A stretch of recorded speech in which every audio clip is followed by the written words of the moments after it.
जसवा प्रागपुर विधानसभा क्षेत्र से आज़ाद प्रत्याशी संजय प्रेषर ने गांव नारी घाटी व कूटा पर की जनसेवाएं।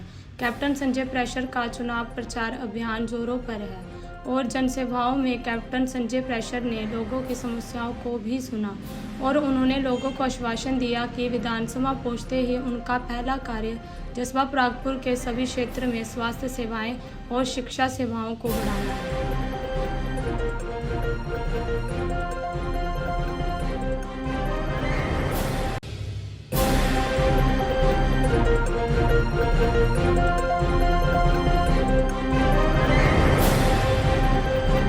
यंगा जो ये चुटकी भी लिया ना, तब जिस हिसाब से वो बात करेगा मेरे को लगता है कि आप उसकी बात नहीं समझ पाओगे। पर जिसके घर में रात को 1 बजे तकलीफ होती है, संजय प्रेषर चाहता है कि इस प्रकार एमएलए ऑफिस हो, विश्राम गृह नहीं, प्रागपुर विश्राम गृह, सोफा सेट पे बैठी के लत्ता टेबल के ऊपर रखी लिया, आ भाई तू इत्थे मैं उथे, वो पीछे, वो ये ऐसे होती है राजनीति।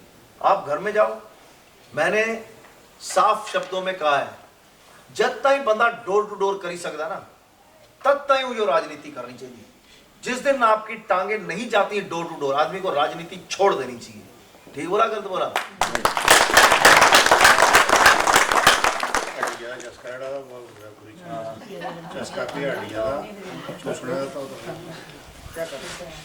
अब संजय प्रेषर बोल रहा है ना तनख्वाह लूंगा। मजेदार की बात सुनो आप, 6 आदमी हैं, इलेक्शन लड़ रहे हैं, ठीक है जी, 4 पार्टियों से लड़ रहे हैं, 2000 लड़ रहे हैं। संजय प्रेषर बोल रहा है तनख्वाह नहीं लूंगा। अरे मुकाबला करना है, आप भी बोल दो नहीं लूंगा, कोई ना मुंह नहीं निकल एक रात में साढ़ा आप क्या ये तनख्वाह के लिए तो मैं लड़ रहा हूं, फिर डीओ ऑर्डर के लिए लड़ूंगा, फिर उसके बाद में ठेकेदारी के लिए लड़ूंगा, बेरोजगारी से कब लड़ूंगा? इना दे मुद्दे न प्रेषर ने आज ए किता, प्रेषर ने आज ओ किता, आज प्रेषर फलानी जगह गया, पतो ही है ने पतो ही है इना दी सोच खत्म होगी। अरे इनके पास में जवाब नहीं है कि आप इंडस्ट्री मिनिस्टर थे, कितनी फैक्ट्रियां लगाई, जीरो, मेरे पास लिखा हुआ है जीरो, बंद हो, रोजगार जीरो। आपका मिस्टर विक्रम ठाकुर फेल है, और फेल भी नहीं डबल फेल है। वो एमएलए का फेल होता दिखिया ऐसा, पर इना बड़ा मंत्री इन्नी पोस्टा लेके अपने नोट बनाए, तुसा था वही भट्टे चक्के, थोड़ा वही आंगन, वही सरिया, वही सीमेंट, थोड़ा अपना वही काम। क्या बदले? बदलना चाहिए या नहीं बदलना चाहिए? अस्पतालों की पोजीशन दिखा जाओ, अल्ट्रासाउंड की मशीन है नहीं, एक्सरे भी कराना था बंदा बाहर जाता जी, एम्बुलेंस सदी के दसा मिनट जो प्रेषर की अगला करदा, एम्बुलेंस लूंगा, एमएलए को जो तेल अलाउंस मिलता है वो तेल फ्री में डालूंगा जनता के लिए, और जनता को फ्री में अस्पताल पहुंचाऊंगा, ठीक ठाक करके घर करके जाना पड़ता है वही बेबी हॉस्पिटल या वो जो लोकल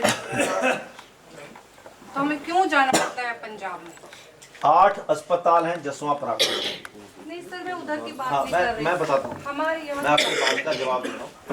8 अस्पताल हैं जसवा प्रागपुर में, एक भी अस्पताल में ना अल्ट्रासाउंड की मशीन है, ना डॉक्टर है जो गायनी है, और Sansarpur terrace polling booth number 1, अड़ो पोलिंग बूथ नंबर 111, ये सिर्फ माताएं हैं जो कह रही हैं कि कम से कम हमें ऐसे अस्पताल, चलो मान लो 7 दिन गायनी नहीं बैठती, लेकिन कम से कम 3-4 अस्पतालों में ऐसे कर दो कि 2-2 दिन करके बैठे तो सही। माताओं के घुटनों में दर्द भी होती है ना दिक्कत, बुजुर्गों को कहाँ जाए, हम लोग कहाँ जाए? मैं तो देखो, एक मल्टी स्पेशल हॉस्पिटल खुल जाए, मल्टी स्पेशलिटी, और वो जो मल्टी स्पेशलिटी हॉस्पिटल वाले जो डॉक्टर्स हैं, कम से कम हफ्ते में ऐसा हो कि टेरेस से लेकर आपका जो समनौली है, ये वाला हाईवे से इधर चलाली वाला एरिया, अगर आपको यहाँ से 10 किलोमीटर दूर भी एक अच्छा हॉस्पिटल मिलता है तो चलेगा, लेकिन 50 किलोमीटर दूर जाना है तो बता बीमारी के लिए, या तो फिर सड़कें ऐसी हो, एम्बुलेंस ऐसी हो कि फोन करो 10 मिनट में पहुंच जाए, हो नहीं सकता। तो मेरा अपना ये मानना है, जो इन्होंने बोला है हॉस्पिटल का, हड्डियों का मैं तो ये बोलता हूँ कैंसर डिटेक्शन के हर 6 महीने कैंप लगने चाहिए और एक एक घर में कांटा या टीका लगना चाहिए कि भाई ये क्लियर हो गया, इनके सबके टेस्ट हो गए। हमें ही 4th स्टेज में जाकर पता लगता है, शहरों में तो पहले पता लग जाता है। हमारे यहाँ जागरूकता की भी कमी है। अस्पताल अच्छा होगा, जिंदगी लंबी हो जाएगी। तो मैं इसके लिए प्रयत्नशील हूँ, ये करूँगा और मेरे मैनिफेस्टो में भी लिखा है, विजन डॉक्यूमेंट। बड़ा उत्साह है। साड़ी भाषा च गलाते गुजियाँ वोटा न, ये इंग्लिश में बोलते हैं इट्स अ साइलेंट वोट। तो मेरा अपना ये मानना है कि शायद बीजेपी को अंदाज़ा ही नहीं है कि उनका मंत्री एक्स कितना निकम्मा है। ना उनसे रोजगार लाए गए, ना उनसे फैक्ट्रियां लगाई गई, एक एमएससी या एमए का कॉलेज तक का उनसे उद्घाटन या वो स्ट्रीम का उद्घाटन नहीं हुआ। तो जो आदमी शिक्षा, रोजगार और स्वास्थ्य में फेल है, ठीक है जी, टेरेस में इतनी बड़ी बड़ी फैक्ट्रियां हैं, यहाँ पर क्या है, लेबर वहाँ पर बीच में ठेकेदार डाल दिए, 10,500 रुपये की जगह 8,500 मिलेंगे, 2,000 ठेकेदार खा जाएगा। वो भी अपने पाए हो ना, सिफारिशा करने नौकरी तो कर दे। तो जहाँ पर मिस्टर विक्रम ठाकुर फेल हैं, अपने 10 साल के एमएलएशिप में अपनी 3-4 करोड़ की जो तनख्वाह लेनी थी ले ली। तो भैया उनका पेंशन का समय आ गया है। और ओपीएस जो लगा नहीं पाया, मुझे लगता है ऐसे एमएलए हारने के बाद में पेंशन योग्य नहीं है, और या तो ओपीएस लगे या फिर एमएलओ की भी पेंशन हटनी चाहिए। सर, यहाँ पर जिस तरह से कुटगांव है और बीजेपी का गढ़ माना जाता है और लोगों की समस्या सुनकर ऐसे लग रहा है कि 5 सालों में यहाँ पर कोई भी कार्य विकास दिखाई नहीं दे रहा है। तो आने वाले समय में अगर आप विधायक बनते हैं तो किस तरह से इन कामों को लेकर आगे चलेंगे? गढ़ तब तक गढ़ रहता है जब तक गढ़ में काम करने वाले कार्यकर्ता और उनका सेवादार मजबूत हो। जब सेवादार ने सेवा दी नहीं, वोटें लेने के बाद में अपना ही घर बनाया, तो फिर क्या गढ़ रहेगा। बड़े बड़ी इमारतें भी खंडर बन जाती हैं अगर उनकी सेवा ठीक से ना हुई, लोगों की सेवा ना हुई हो। जहाँ तक कुट गांव की डिमांड है, यहाँ की जो हमारी माताएं बहनें, उन्होंने बड़ी ऐसी ऐसी बातें बोली, और मुझे लगता है कि वो बातों पर अगर 5 साल काम किया होता तो हमारे लिए, सबके लिए बड़ा अच्छा होता। सबसे बड़ी चीज़ है यहाँ पर संसारपुर टेरेस, यहाँ पर पास में है। तो संसारपुर टेरेस में अगर फैक्ट्रियाँ अव्वल दर्जे की हो जाएं, रेलवे ट्रैक आ जाए, और जो अस्पताल है वहाँ पर उसमें मैटरनिटी वार्ड आ जाए, या फिर इमरजेंसी हैंडलिंग के लिए डॉक्टर्स हों, बीच बीच में स्पेशलिस्ट भी आते रहें, तो मुझे लगता है कहीं ना कहीं फ़ायदा होगा। ऐसा यहाँ के लोगों की डिमांड रही। और नौकरियों को लेकर तो सबसे बड़ी चर्चा रही।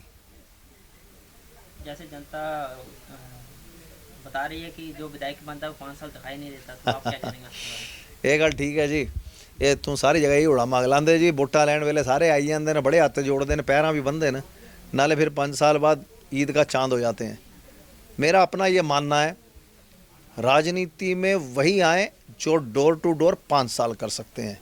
समस्याएं सुनने के लिए भी लोगों के घर जाना चाहिए, जैसे वोट मांगने के लिए गए हैं। ये भी एक फैक्ट है कि भाई, ये भी एक तथ्य है कि आप हर दिन भी डोर टू डोर नहीं कर सकते, पर कम से कम 1 साल में एक गांव में कुछ समय तो निकालना चाहिए। तो मेरा अपना ये मानना है कि मेरे जैसा आदमी तो ये तय करके आया, क्योंकि हमारा कोई पॉलिटिकल बैकग्राउंड तो है नहीं, हमने कभी कोई, ना मैं कोई पॉलिटिकल पार्टी से रहा हूँ, ना मेरे खानदान में किसी ने इलेक्शंस लड़े हैं। हम तो एक साधारण हैं, जैसे लोग काम कर रहे हैं वैसे ही हम भी काम कर रहे हैं। संजय पराशर 350 दिन लोगों के बीच में रहेगा, 12 आदर्श गांव में समय ज़्यादा व्यतीत करेगा, 62 पंचायतें हैं, 5 साल में कवर करेगा। गांव की समस्याओं का समाधान उस गांव में बैठकर ढूंढेगा। लोग शिमला ना आए, लोग सरकार के द्वार ना आए, सरकार लोगों के द्वार तक जाए। ये नई राजनीति शुरू करने संजय पराशर आया है।